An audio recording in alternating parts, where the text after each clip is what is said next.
Hello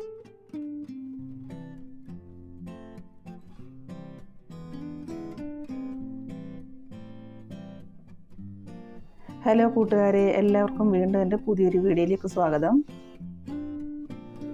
ഞാൻ ഇന്ന് ഉച്ചയൂണിന് ഇവിടെ ഒരുക്കുന്ന കറികളും പിന്നെ എനിക്ക് സ്റ്റിച്ചിങ്ങും ഒക്കെ ഉണ്ടെന്ന് പറഞ്ഞില്ലേ, അതിൻ്റെ കുറച്ച് തിരക്കുകളും കാര്യങ്ങളൊക്കെയാണ് ഇവിടെ കാണിക്കുന്നത്. അപ്പോൾ എൻ്റെ കൂട്ടുകാർ ഈ വീഡിയോ സ്കിപ്പ് ചെയ്യാതെ കാണണം കേട്ടോ. അങ്ങനെ രാവിലെ ചോറൊക്കെ വയ്ക്കാനായിട്ട് അടുപ്പ് കത്തിച്ച് വെള്ളം ഒഴിച്ച് അരിയൊക്കെ ഇട്ട് കൊടുത്തിട്ടുണ്ട്. അപ്പം നമുക്കിന്ന് രാവിലെ കിട്ടിയിരിക്കുന്നത് കായൽ മീനാണ്. കായലിലെ പ്രാച്ചി എന്നൊക്കെ പറയുന്ന മീനാണ്. നല്ല സൂപ്പർ മീനാണ് കേട്ടോ. അപ്പോൾ ഈ മീൻ നമ്മൾ വെട്ടി വൃത്തിയാക്കി ഒന്ന് വറ്റിച്ചെടുക്കുന്നതാണ് കാണിക്കുന്നത്. പിന്നെ അതിൻ്റെ കൂടെ ഒരു പുളിശ്ശേരിയും വെക്കുന്നുണ്ട്. ഓണത്തിൻ്റെ തിരക്കൊക്കെ ആയതുകൊണ്ട് തയ്ക്കാനും ഒക്കെ ഒരുപാടുണ്ട്. അത് കാരണം ഇതിൻ്റെ ഇടയ്ക്കൊക്കെ ഞാൻ തയ്ക്കുന്നതും വീഡിയോ ഒക്കെ കാണിക്കുന്നുണ്ട് കേട്ടോ. അങ്ങനെ മീൻ ഞാനിവിടെ എല്ലാം വൃത്തിയാക്കി കൊണ്ടുവന്നിട്ടുണ്ട്. ഇനി അതിലേക്ക് കുറച്ച് പുളി ഞാൻ വെള്ളത്തിലിട്ട് വെച്ചായിരുന്നു, അതും കൂടെ അതിലേക്ക് ഒഴിച്ചു കൊടുക്കാം. ഇനി നമുക്ക് ആ പുളിവെള്ളവും കൂടെ ചേർത്ത് നല്ലതുപോലെ ഒന്ന് കഴുകി വാരിയെടുക്കാം. ഇനി നമുക്ക് ഇതിനാവശ്യമായ ചേരുവകളെല്ലാം എടുക്കണം. അതിനുവേണ്ടി ഞാൻ ആദ്യമേ തേങ്ങ തിരുമ്മി എടുക്കുന്നുണ്ട്.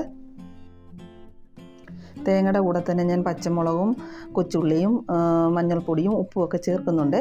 ഞാൻ പിന്നെ ഇതിന് സ്പെഷ്യലായി ചേർക്കുന്നതെന്ന് പറഞ്ഞു കഴിഞ്ഞാൽ പച്ചക്കുരുമുളകാണ്. പച്ചക്കുരുമുളക് ചേർത്ത് നമ്മൾ കായൽ മീനും തോട്ടുമീനും ഒക്കെ പാചകം ചെയ്യുവാണെങ്കിൽ അതിന് പ്രത്യേക ഒരു ടേസ്റ്റാണ് കേട്ടോ.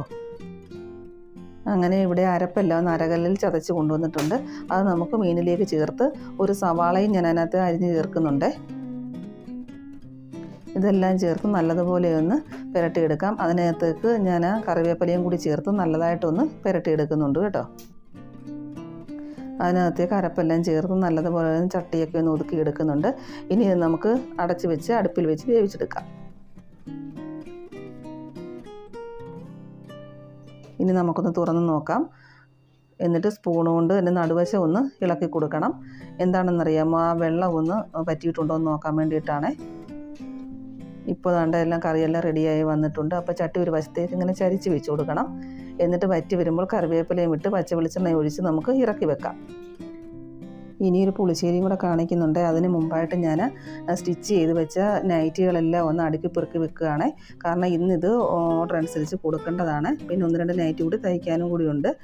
അതുമൊക്കെ എൻ്റെ ഇടയ്ക്ക് ഞാൻ തയ്ച്ചെടുക്കുന്നുണ്ട് കേട്ടോ. സ്റ്റിച്ചിങ്ങിൻ്റെ ഈ തിരക്കൊക്കെ ആയതുകൊണ്ടാണ് വീഡിയോ ഒക്കെ ഇടാനായിട്ട് താമസിച്ചത്. ഞാൻ നൈറ്റി മെറ്റീരിയൽ ഒന്നിച്ചെടുത്തിട്ട് ആളുകളുടെ ഓർഡർ അനുസരിച്ച് അവരുടെ അളവിനനുസരിച്ചാണ് ചെയ്ത് കൊടുക്കുന്നത്. അപ്പം വീട്ടുജോലിയും മോൻ്റെ കാര്യങ്ങളും തയ്യലും ഒക്കെ കൂടെ ആകുമ്പോൾ കുറച്ചൊക്കെ ഒരു ബുദ്ധിമുട്ടാണ്. എന്നാലും ഇച്ചിരി ബുദ്ധിമുട്ടിയൊക്കെ ചെയ്താലും നമുക്കൊരു സന്തോഷമൊക്കെ കൂടി ഉണ്ട് കേട്ടോ. വീട്ടമ്മമാരായ നമുക്കറിയാവുന്ന കൈത്തൊഴിലും കൂടിയൊക്കെ ചെയ്യുമ്പോൾ നമുക്കതൊരു സന്തോഷമല്ലേ. പിന്നെ ഓണത്തിൻ്റെയൊക്കെ തിരക്ക് വരുമ്പോഴത്തേക്ക് ഞാൻ ഒരാളെ കൂടെ സ്റ്റിച്ച് ചെയ്യുവാനായിട്ടൊക്കെ ഇരുത്തിയിട്ടുണ്ട്. ഞാൻ തന്നെ എല്ലാം വെട്ടി റെഡിയാക്കി അതിന് മെഷർമെൻറ്റും കാര്യങ്ങളും എല്ലാം കൊടുത്താണ് ചെയ്യിക്കുന്നത്. നമ്മളിച്ചിരി റിസ്ക് എടുത്തിട്ടായാലും ഇത് ചെയ്ത് കൊടുക്കുമ്പോൾ അത് ആ കസ്റ്റമറുടെ കയ്യിലേക്ക് ചെല്ലുമ്പോഴുള്ള അവരുടെ ആ സന്തോഷവും നമ്മുടെ ഒരു സന്തോഷവും വളരെ വലുതാണല്ലേ. അങ്ങനെ ഈ നൈറ്റികളൊക്കെ സ്റ്റിച്ച് ചെയ്തിട്ട് എനിക്കറിയാവുന്ന സ്ഥലങ്ങളിലൊക്കെ ആണെങ്കിൽ ഞാൻ കസ്റ്റമറുടെ വീട്ടിലെത്തിക്കുകയാണ് പതിവ്. അല്ലാതുള്ളവരൊക്കെ വന്ന് നമ്മുടെ വീട്ടിൽ വന്നായാലും വാങ്ങിച്ചോളും. ഇപ്പം ഞാൻ സ്റ്റിച്ച് ചെയ്യുന്നത് കസ്റ്റമറുടെ ആവശ്യപ്രകാരമുള്ള 2 ഇലാസ്റ്റിക് നൈറ്റി കൂടിയാണ് കേട്ടോ.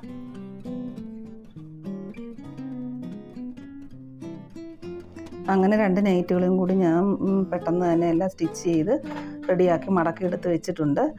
ഇതൊക്കെ ഇന്ന് കസ്റ്റമർക്ക് കൊടുക്കേണ്ട നൈറ്റികളാണ് കേട്ടോ. അതാണ് ഞാനിന്ന് പാചകം കാണിച്ചെങ്കിലും ഇടയ്ക്ക് വന്നിരുന്ന് തയ്ച്ചത്. അങ്ങനെ തയ്ച്ച നൈറ്റുകളെല്ലാം ഇവിടെ മടക്കി റെഡിയാക്കി വെച്ചിട്ടുണ്ട്. ഇനി നമുക്ക് വീണ്ടും അടുക്കളയിലേക്ക് പോകാം. വെള്ളരിക്ക ചേർത്തൊരു പുളിശ്ശേരിയാണ് ഞാൻ വെക്കുന്നത്. അതിനായിട്ട് വെള്ളരിക്കയെല്ലാം മുറിച്ചെടുക്കുന്നുണ്ട്. അതിൻ്റെ കൂടെ പച്ചമുളക് എടുക്കുന്നുണ്ട്. അതിനുവേണ്ടി തൈരും എടുത്ത് മാറ്റി വെച്ചിട്ടുണ്ട്. ഇനി നമുക്ക് അടുപ്പത്ത് വെച്ച് ഇതെല്ലാം വേവിച്ചെടുക്കണം. അതിനുവേണ്ടി എല്ലാം അടുപ്പത്ത് വെച്ചിട്ടുണ്ട്. അതിലേക്ക് മഞ്ഞൾപ്പൊടിയും ഉപ്പും ചേർത്ത് അടച്ച് വെച്ച് നമുക്ക് വേവിച്ചെടുക്കാം. പുളിശ്ശേരിക്ക് ചേർക്കാൻ വേണ്ട തേങ്ങ നമുക്ക് ചിരവിയെടുക്കാം. തേങ്ങയിലേക്ക് അല്പം നല്ല ജീരകവും ചുവന്നുള്ളിയുമാണ് ഞാൻ ചേർത്ത് കൊടുക്കുന്നത്. അതിൻ്റെ കൂടെ തന്നെ 1/4 ടീസ്പൂൺ മഞ്ഞൾപ്പൊടിയും കൂടെ ചേർക്കുന്നുണ്ട്. നമ്മൾ നേരത്തെ തന്നെ വെള്ളരിക്കകത്ത് ഇച്ചിരി മഞ്ഞൾപ്പൊടി ചേർത്തിട്ടുണ്ടായിരുന്നു. അങ്ങനെ അരപ്പെല്ലാം റെഡി ആയിട്ടുണ്ട്. അതിലേക്ക് നമുക്ക് തൈരും കൂടി ജാറിലൊന്ന് അടിച്ചൊഴിക്കണം.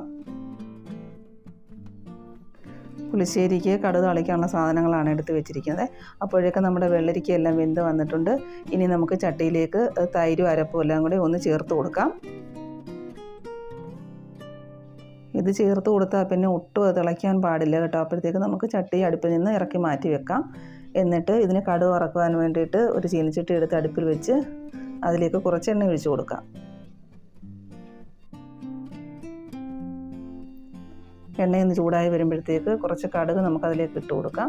കടുകിൻ്റെ കൂടെ തന്നെ കുറച്ച് ഉലുവയും കൂടി ഇട്ട് കൊടുക്കണം. കടുക് ഉലുവയും ഒന്ന് പൊട്ടി വരുമ്പോഴത്തേക്ക് കറിവേപ്പിലയും ചുവന്നുള്ളിയും വറ്റൽമുളകും ചേർത്ത് ഇളക്കി കൊടുക്കണം.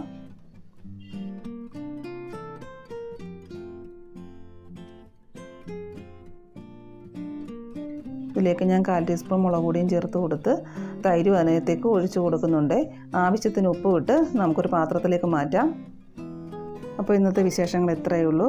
കൂട്ടുകാർക്കെല്ലാം ഇഷ്ടമായെങ്കിൽ ഒന്ന് ഷെയർ ചെയ്ത് കൊടുക്കുക, കൂടെ സപ്പോർട്ടും ചെയ്യുക. അപ്പോൾ അടുത്തൊരു വീഡിയോയുമായി വീണ്ടും കാണാം. അതുവരേക്കും നന്ദി, നമസ്കാരം.